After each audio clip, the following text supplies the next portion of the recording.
Fraction method. तो आइए हम लोग आज इस वीडियो में सीखेंगे कि किस प्रकार से मतलब परसेंटेज से रिलेटेड टॉपिक है, तो फ्रैक्शन मेथड क्या होता है इसे हम लोग जानेंगे आज के इस सेशन में। तो इसे किस प्रकार से यूज किया जाता है और तो इम्प्लीमेंट किस प्रकार से करते हैं फ्रैक्शन मेथड को, उससे आज हम लोग सीखेंगे। तो जो ये टॉपिक है वो परसेंटेज से रिलेटेड टॉपिक है और परसेंटेज में ही फ्रैक्शन मेथड का यूज होता है। तो मान लीजिए एक क्वेश्चन के इससे पहले हम आप लोग को फ्रैक्शन रूल क्या होता है, फ्रैक्शन मेथड में फ्रैक्शन रूल क्या होता है उसको हम आपको बता देते हैं।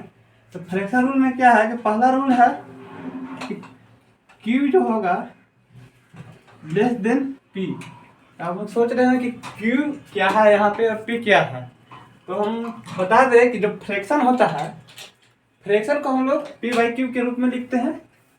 फ्रैक्शन को हम लोग पी बाई क्यू के रूप में लिखते हैं, ठीक है।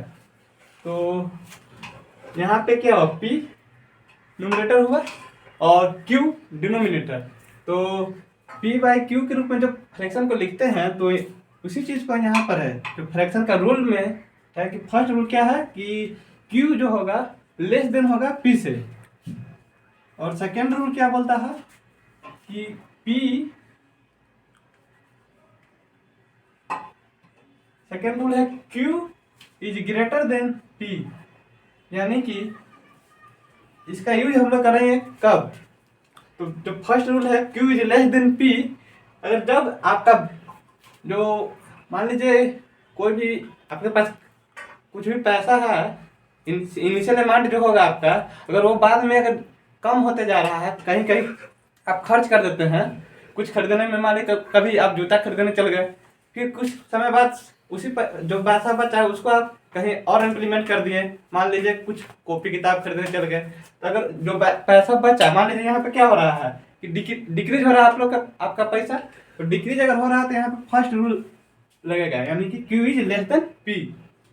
और सेकेंड क्या है, अगर आप पैसा को मान लीजिए कि स्टार्टिंग में आपका पैसा जो है अगर फिर कहीं से और पैसा आ जाता है, कोई दे देता है आपके पास, तो इंक्रीज हो रहा है, तो क्या होगा कि इंक्रीज अगर हो रहा है तो इसका यूज करेंगे, यानी कि क्यू जो हो ग्रेटर देन पी से होगा। तो हम लोग अब क्वेश्चन के माध्यम से इसे डिटेल में समझेंगे। हम समझ सकते हैं कि आप लोग अभी उतना समझ में नहीं आया होगा जितना समझना चाहिए, तो एग्जाम्पल के थ्रू अगर समझेगा तो बहुत ही अच्छा रहेगा, क्योंकि मैथ है भाई, मैथ में तो एग्जाम्पल ही बहुत ही इंपॉर्टेंट लगता है, थ्योरी तो समझ में आता नहीं है लोगों को। तो फर्स्ट क्वेश्चन है, देखिए यहाँ पे क्या है कि a person invest 20% of total income for education and 10% of the remaining for house hold. क्या हो रहा है कि एक पर्सन है, एक आदमी है जो कि अब जो उसके पास इनिशियल अमाउंट है उसका 20% खर्च कर दे रहा है किस चीज़ पर, एजुकेशन पे, और 10% खर्च कर रहा है हाउस होल्ड पे, ठीक है। तो फिर क्या करना है कि नाउ ही हैड और 36,000 रुपया, तो 36,000 रुपया उसके पास अब बचता है उतना खर्च करने के बाद। तो बोल रहा है कि उसके पास जो इनकम है कितना बचा,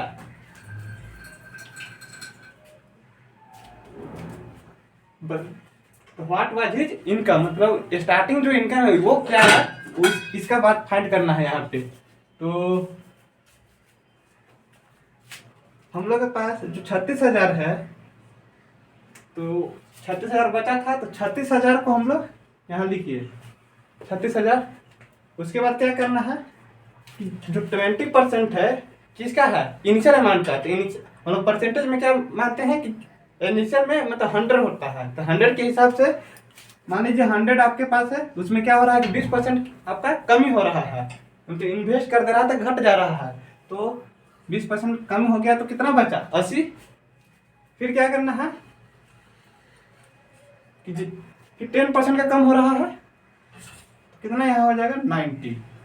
तो इसको सॉल्व करिए,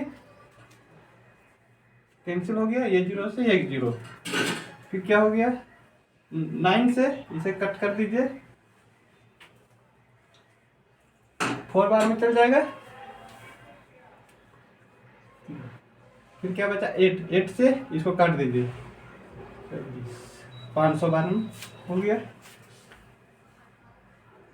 तो कितना हो जाएगा, 5 पर 4 0 यानी कि 50,000 आपका जो था इनिशियल अमाउंट था। तो ये हुआ आपका आंसर। और ये शॉर्टकट मेथड है। अगर हम लोग लॉ में जाएंगे तो थोड़ा बनाने में इसे बोर्ड पूरा भर जाएगा। तो ये शॉर्टकट मेथड के माध्यम से बता रहे हैं कि फ्रैक्शन मेथड क्या है। तो ये हुआ आंसर इसका। तब हम लोग देखेंगे नेक्स्ट क्वेश्चन के माध्यम से। तो आइए क्या बोलता है, सेकंड क्वेश्चन है, बोल रहा है कि a person deposited 10% of the initial amount for his bank and after some time he again deposited 20% of the increase amount. तो क्या हो रहा है कि जो उसके पास इनिशियल अमाउंट था, तो इनिशियल अमाउंट का क्या कर रहा है कि 10% डिपॉजिट कर दे रहा है और हिज बैंक में, कहाँ पे कर रहा है डिपॉजिट, बैंक में जमा कर रहा है 10% आपका स्टार्टिंग में जो इनिशियल अमाउंट था उसका। तो फिर क्या हो रहा है, उसके बाद कुछ समय बाद अगेन वह 20% जो अमाउंट इंक्रीज हुआ उसका फिर से वहाँ पे रख देता है। तो फिर बोल रहा है कि नाउ ही हैड RS 26,400 उसके पास अब बचता है। तो what was his initial amount, उसका इनिशियल अमाउंट क्या होगा। तो जो बचा है वो कितना बचा हुआ है अभी, 26,400। फिर क्या हो रहा है कि 10% बढ़ रहा है इनिशियल अमाउंट का। तो परसेंटेज में आपको बताए थे, जो टॉपिक होता है परसेंटेज, उसमें कि हम लोग जो भी मानते हैं इनिशियल अमाउंट को 100 मान के बना सकते हैं। 100 मानते हैं तो 100 जब है तो 10% का इंक्रीज हो रहा है आपके अमाउंट में। तो 10% इंक्रीज हो रहा था, कितना हो जाएगा, 100 में 10% का इंक्रीज यानी कि 110 हो जाएगा। ठीक, उसके बाद कितना हो रहा है इंक्रीज, 20% का। तो 100 में 20% इंक्रीज किया तो 120 हो गया। ठीक, तो इसको सॉल्व कर दीजिए तो आपका आंसर आ जाएगा। तो 1 शून्य से 1 शून्य और 1 0 कैंसिल हो गया। तो फिर आइए 12 से इसको कट कर दीजिए। 12 पहाड़ा पढ़ करके आप जानते होंगे, याद है कि नहीं 12 का पहाड़ा, नहीं याद है तो याद कर लीजिएगा, बहुत ही इंपॉर्टेंट रहता है। कम से कम आप 40 तक पहाड़ा याद रख लीजिए। तो 12 का पहाड़ा हम लोग पढ़िए 2 बार में, तो हो गया 2 हो गया, 12 दूनी 24, 22 बार में कैंसिल हुआ। फिर 11 को 22 2 बार में कैंसिल करेगा तो इसको 2 पर कितना शून्य हो जाएगा, 4, यानी कि 20,000 इसका जो इनिशियल अमाउंट था 20,000 था। आगे आंसर।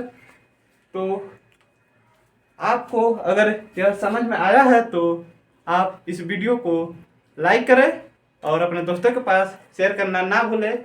और अगर आप इस वीडियो को पहली बार देख रहे हैं तो इस चैनल पे पहली बार आए हैं तो आप इस चैनल को सब्सक्राइब करना ना भूलें। Thank you.